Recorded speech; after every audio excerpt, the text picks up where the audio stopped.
Muito bem-vindo ao nosso canal de estudos bíblicos. Seguimos com a nossa série sobre o livro de Lucas e hoje nós chegamos ao capítulo 24, quase no final, quase terminando este estudo. E eu convido você para ter em mãos a sua Bíblia, porque daqui a pouco leremos as passagens que usaremos como base para o nosso estudo. E convido você também para juntos orarmos ao Senhor para que Ele possa dirigir o nosso estudo. Deus e Pai, nós te agradecemos a oportunidade de estudarmos a Tua Palavra. Queremos te pedir que Tu nos orientes, nos abençoes no entendimento da mensagem que Tu tem para nós e que Tu nos ajudes a colocar em prática aquilo que viermos aprender. Em nome de Jesus, amém. Vamos lá, então, na nossa leitura. Vamos ler o Evangelho de Lucas no capítulo 24, verso 13 ao verso 35. A palavra de Deus nos diz o seguinte: Naquele mesmo dia, 2 discípulos estavam indo para uma aldeia chamada Emaús, que ficava a uns 10 quilômetros de Jerusalém, e iam conversando a respeito de tudo o que tinha acontecido. Enquanto conversavam e discutiam, o próprio Jesus se aproximou e ia com eles. Porém, os olhos deles estavam como que impedidos de o reconhecer. Então ele lhes perguntou: O que é que vocês estavam discutindo pelo caminho? E eles pararam entristecidos. Um, porém, chamado Cleopas, respondeu: Será que você é o único que esteve em Jerusalém e não sabe o que aconteceu lá nesses últimos dias? Ele lhes perguntou: Do que se trata? Eles explicaram: Aquilo que aconteceu com Jesus, o Nazareno, que era profeta, poderoso em obras e palavras diante de Deus e diante de todo o povo, e como os principais sacerdotes e as nossas autoridades o entregaram para ser condenado à morte e o crucificaram. Nós esperávamos que fosse ele quem havia de redimir Israel. Mas, depois de tudo isso, já estamos no terceiro dia desde que essas coisas aconteceram. É verdade também que algumas mulheres do nosso grupo nos surpreenderam. Indo de madrugada ao túmulo e não achando o corpo de Jesus, voltaram dizendo que tinham tido uma visão de anjos, os quais afirmaram que ele vive. De fato, alguns dos nossos foram ao túmulo e verificaram a exatidão do que as mulheres disseram, mas não ouviram. Então ele lhes disse: Como vocês são insensatos e demoram para crer em tudo o que os profetas disseram. Não é verdade que o Cristo tinha de sofrer e entrar na sua glória? E começando por Moisés e todos os profetas, explicou-lhes o que constava a respeito dele em todas as Escrituras. Quando se aproximavam da aldeia para onde iam, ele fez menção de passar adiante. Mas eles o convenceram a ficar, dizendo: Fique conosco, porque é tarde e o dia já está chegando ao fim. E entrou para ficar com eles. E aconteceu que, quando estavam à mesa, ele pegou o pão e o abençoou. Depois partiu o pão e o deu a eles. Então os olhos deles se abriram e eles reconheceram Jesus, mas ele desapareceu da presença deles. E disseram um ao outro: Não é verdade que o coração nos ardia no peito quando ele nos falava pelo caminho, quando nos explicava as Escrituras? E na mesma hora, levantando-se, voltaram para Jerusalém, onde acharam reunidos os 11 e os outros, com eles os quais diziam: De fato, o Senhor ressuscitou e já apareceu a Simão. Então, os dois contaram o que lhes tinha acontecido no caminho e como tinham reconhecido o Senhor a partir do pão. Após a crucificação de Jesus, na sexta-feira, as mulheres compraram óleos aromáticos, mas elas não podiam fazer nada com eles durante todo o dia seguinte, que era o sábado. Elas esperaram o romper do domingo para ir ao túmulo, mas Jesus não estava mais lá. Elas pretendiam ir ao túmulo para usar os óleos aromáticos no processo de embalsamamento do corpo de Jesus, conforme era costume da época. Para que não houvesse dúvidas quanto ao túmulo, Lucas relata que os anjos informaram que elas haviam vindo ao lugar certo. Mas eles também informam que Jesus não estava mais lá. Mateus nos diz, no relato paralelo, que um anjo convidou as mulheres para ver dentro da tumba onde o corpo de Jesus havia estado, onde Jesus havia sido sepultado. Os anjos gentilmente repreenderam as mulheres por buscarem o corpo de Jesus no terceiro dia, quando ele lhes dissera que ressuscitaria nesse mesmo dia, nesse terceiro dia. Lucas incluiu em seu evangelho 2 das aparições de Jesus pós-ressurreição. Na primeira, o mestre se mostra a 2 discípulos e na segunda, ele aparece aos 11, ambos incidentes relatados nesse capítulo 24. A chave para o completo entendimento do que estava ocorrendo é o Antigo Testamento, a partir de várias citações feitas por Jesus. No primeiro caso, Jesus se manifesta a 2 discípulos no caminho de Emaús. Nesse estudo, veremos apenas essa primeira aparição, essa primeira manifestação. Esses discípulos haviam deixado Jerusalém a caminho e caminhavam rumo a essa aldeia a 10 quilômetros de distância. Eles estavam desanimados e sem esperança. O dia era o domingo da ressurreição. Jesus se aproxima deles, mas eles não o reconhecem. O mestre sabia que aqueles 2 discípulos estavam tristes e precisavam de encorajamento. Pela extensão desse relato, pode-se ver que Lucas dá muita importância a esse incidente. Esse encontro de Jesus com 2 discípulos na estrada de Emaús apresenta algumas dificuldades no texto. No próximo quadro, trataremos de 4 dessas dificuldades. A primeira dificuldade é que os 2 discípulos não são identificados, nem antes e nem depois desse incidente. Por que o foco de Lucas se volta para esses 2 discípulos? Porque ele tem tão pouco a dizer sobre o que estava ocorrendo com os outros 11. Cleopas é o nome de um deles, mas se trata de um nome desconhecido. Tem havido tentativas de identificar esses 2 discípulos, mas todas elas carecem de evidências. Há comentaristas que dizem não haver na redação do texto algo que exija ser realmente 2 homens. Menciona-se 2 discípulos de forma geral, podendo ser um homem e uma mulher. Mas, nesse estudo, assumimos que eram 2 homens. Lucas menciona o nome Cleopas, porque alguns de seus leitores talvez o conhecessem. De acordo com a tradição cristã, ele teria sido tio de Jesus, irmão de José e talvez líder na futura igreja lá em Jerusalém. Ele pode ter sido também o homem citado no relato paralelo de João, no capítulo 19, verso 25, de nome Clopas, uma grafia diferente do nome Cleopas. Esse homem era um dos que estavam presentes na crucificação de Jesus. Mas pode ser que Clopas seja outra pessoa, apesar do nome quase idêntico. Há quem diga ter havido uma tradição na igreja bizantina primitiva de que Lucas teria sido o segundo discípulo, o segundo nome. Talvez isso explique algumas das dificuldades do relato. Talvez Lucas tenha decidido omitir ou não detalhar muitas determinadas coisas que o identificassem.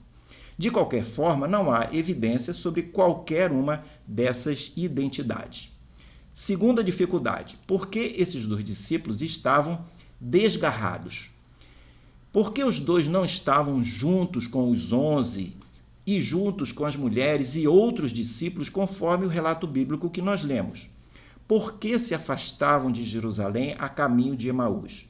No mínimo, deveriam estar indo para a Galiléia, como Jesus e os anjos haviam instruído os discípulos, ou deveriam ter permanecido em Jerusalém, pelo menos até que o mistério do desaparecimento do corpo de Jesus tivesse sido resolvido.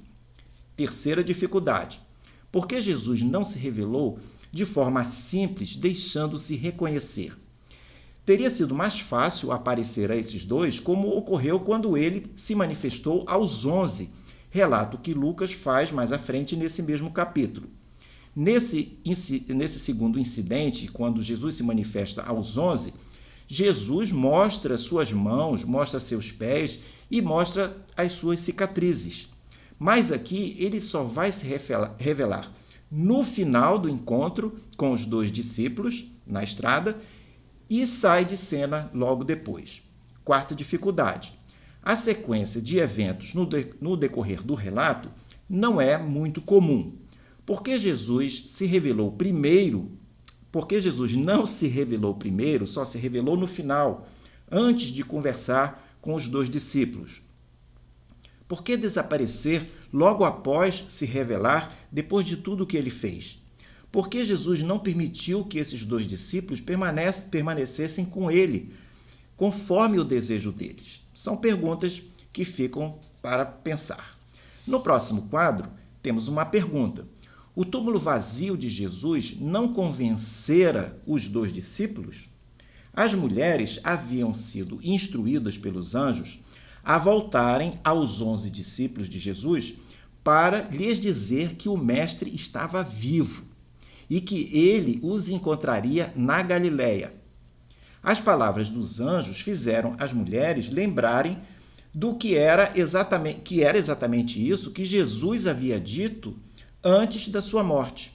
Elas estavam vendo agora que a morte e a ressurreição de Jesus era uma profecia que estava sendo definitivamente realizada. Lucas diz que elas foram até os 11 e, quando lhes contaram a história, eles se recusaram a acreditar nelas de imediato. Eles pensaram que elas estivessem fora de si. Pedro vai ele mesmo até o túmulo para conferir.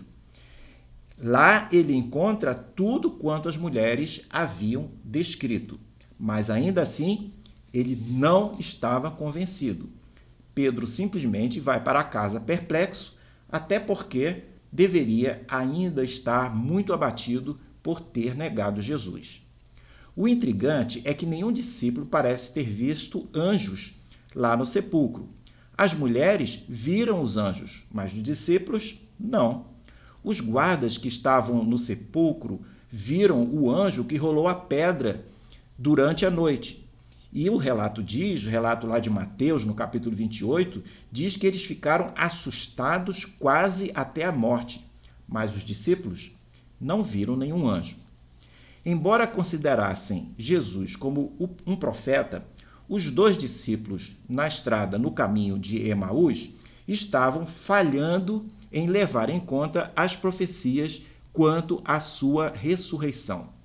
A referência do Mestre ao terceiro dia desde a sua morte implicava que eles esperavam que algo importante acontecesse até então. O fato de nada ter acontecido, segundo a perspectiva deles, estava lhes deixando desanimados. Há três possibilidades sobre esses discípulos.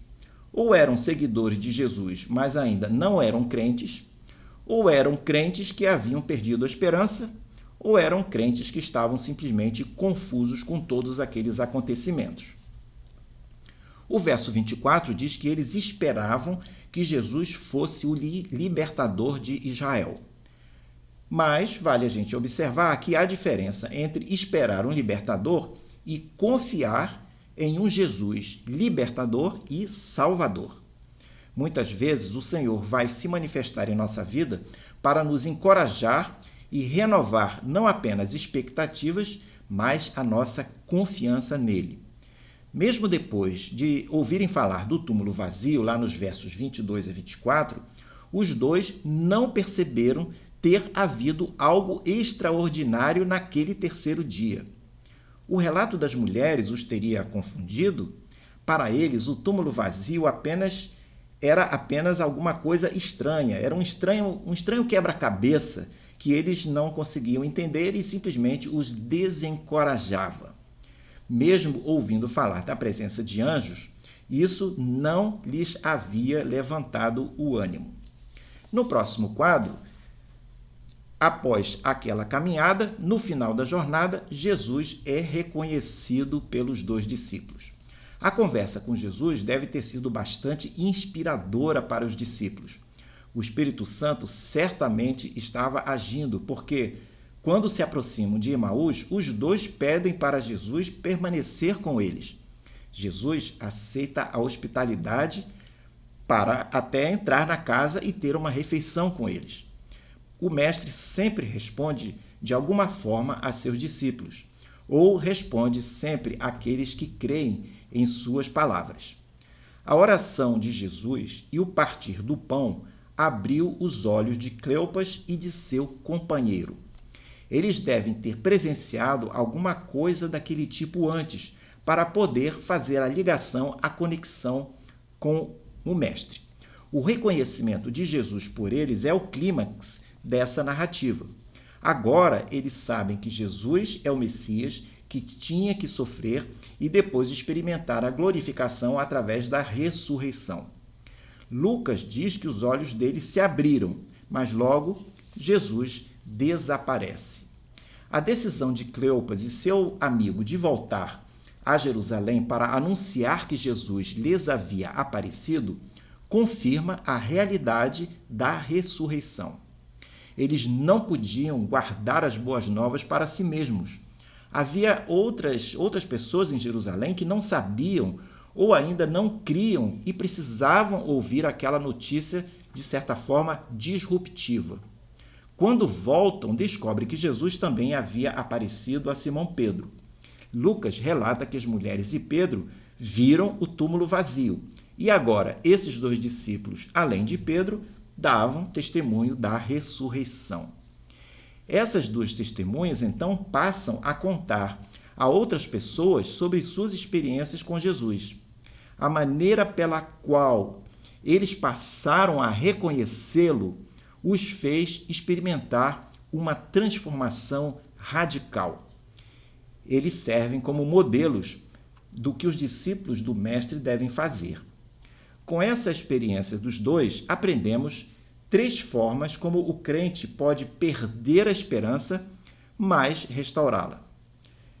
Como aconteceu com aqueles 2 discípulos. É o que nós veremos nos próximos 3 quadros.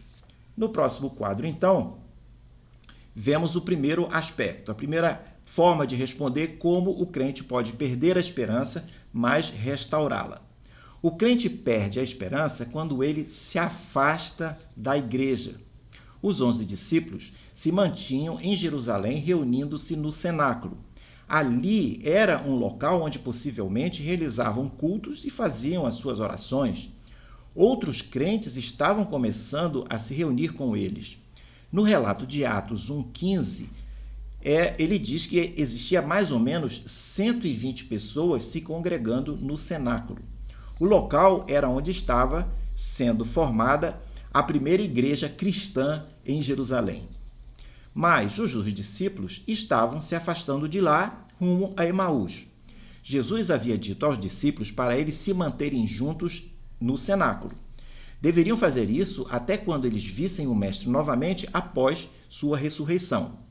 Os 2 discípulos, em sua decisão de rumarem para Emaús, estavam se afastando do lugar de culto e de convívio com os demais discípulos.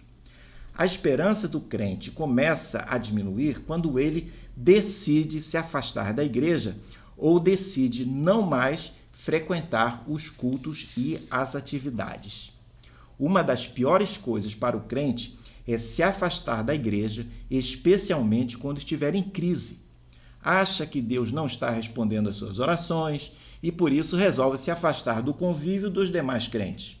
Nesses casos, não é hora de se isolar e de se afastar, mas de cultuar a Deus, louvá-lo e buscar a presença de Deus em comunhão com os demais irmãos na fé. Eles se afastam de Jerusalém, os 2, e até mantêm-se conversando sobre o ocorrido com Jesus. Mas eles não estão se encorajando mutuamente. Eles progressivamente aumentam a falta de esperança deles, se tornando pessimistas e negativos. Isso é o que acontece quando o crente se afasta da igreja. Você começa a ser cercado de vozes de falta de esperança e de desencorajamento, e você perde a visibilidade do que o Senhor pode fazer em sua vida.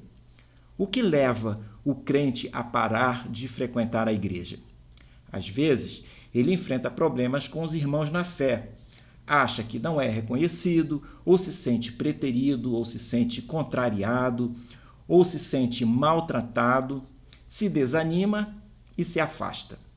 No caso do crente que trata mal o outro, esse crente, ele está longe de amar o próximo com suas invejas, suas calúnias, suas fofocas ou suas grosserias. Mas, frequentando a igreja, você poderá encontrar crentes que poderão encorajá-lo, mesmo se alguém o tratar mal. Você não deve se afastar da igreja. Sempre haverá alguém para abençoá-lo nessa igreja ou mesmo em outra igreja. Mas é preciso se manter envolvido no ambiente de alguma igreja. A salvação é individual, mas a vida cristã é coletiva. Quando você perceber que Deus abençoa seus irmãos, mesmo aqueles difíceis, isso será um sinal de esperança para você, pois significa que Deus também poderá lhe abençoar. As bênçãos de um crente poderão servir de encorajamento para outro crente.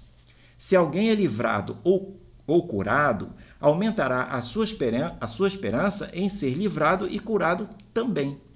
Mas você precisará estar lá na igreja, vivendo em comunhão com os demais crentes para experimentar isso. No próximo quadro, vemos o segundo ponto: como o crente pode perder a esperança, mas restaurá-la. O crente perde a esperança quando não confia no poder da ressurreição de Jesus.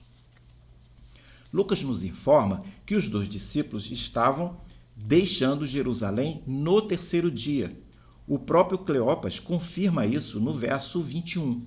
Mas não seria exatamente esse o dia da ressurreição? Não era a ressurreição de Cristo a base da vitória para a salvação dos nossos pecados?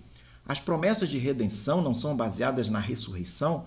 Jesus não havia prometido que iria ressuscitar no terceiro dia?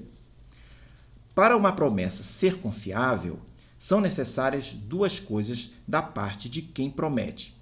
Primeira coisa, capacidade em realizar o prometido. E a segunda coisa, estar disponível para fazer o que promete. Alguns são capazes, mas não estão disponíveis. Outros são disponíveis, mas não têm a capacidade para realizar a promessa.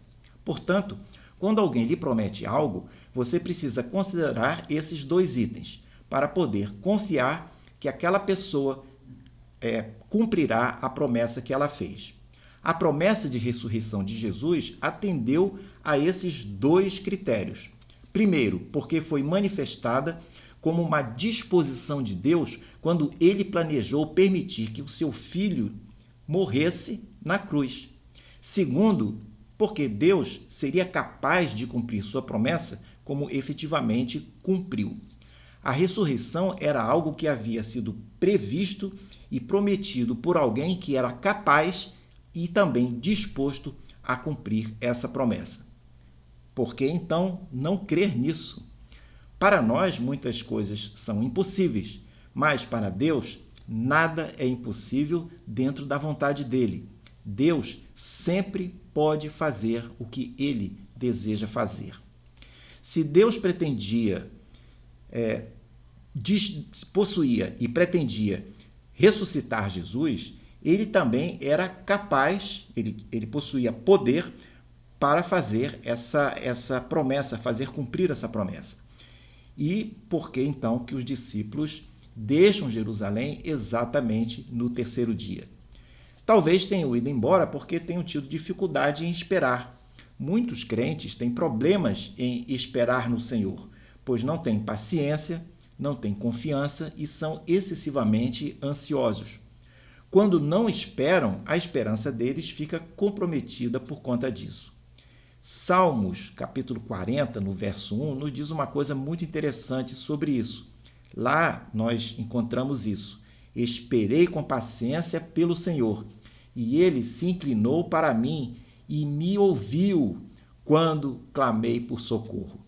Talvez aqueles 2 discípulos não estivessem esperando no Senhor. No próximo quadro e último, nós vemos o terceiro aspecto, ou a terceira resposta de como o crente pode perder a esperança, mas restaurá-la. O crente perde a esperança quando se esquece das promessas e dos milagres de Jesus. Quando os 2 discípulos estavam se sentindo desanimados por falta de esperança, Jesus lhes propõe um momento de estudos bíblicos prático e contextualizado. Começando no Antigo Testamento, o mestre vai delineando as promessas e acontecimentos que eram relevantes para a vinda do Messias.